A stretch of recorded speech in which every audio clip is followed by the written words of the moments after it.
We are next going to present an award to Assemblymember Weber for her work in a bill to limit the use of seclusion and restraint in schools. An issue that was brought home again to us today, or in the last few days, because of the death of a student in the greater Sacramento area who was restrained for a prolonged period of time. So as we think about the importance of this award, it's equally important to us that we remember the student who passed and their family during this really terrible restraint event. This bill would not have been possible without educational providers who were equally critical to the passage and signing of this bill.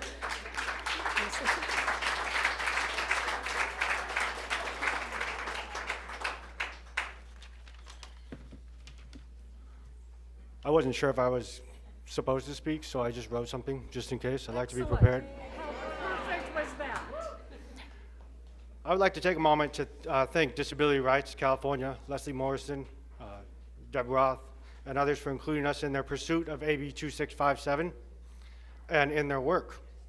When Dr. Melora Erickson Tomeno, whom I also would like to thank, and I knocked on the DRC door just down the street to talk about what no restraint, no seclusion looks like, we couldn't have imagined a better outcome.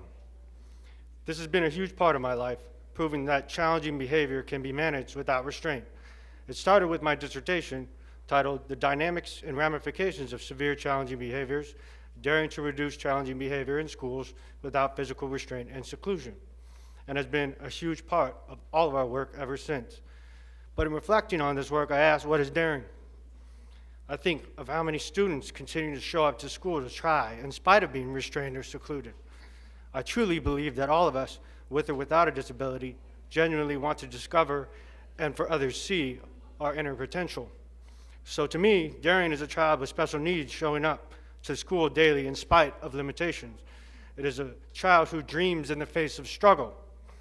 And it is an adult with a disability who persists despite being underestimated. That, to me, is daring.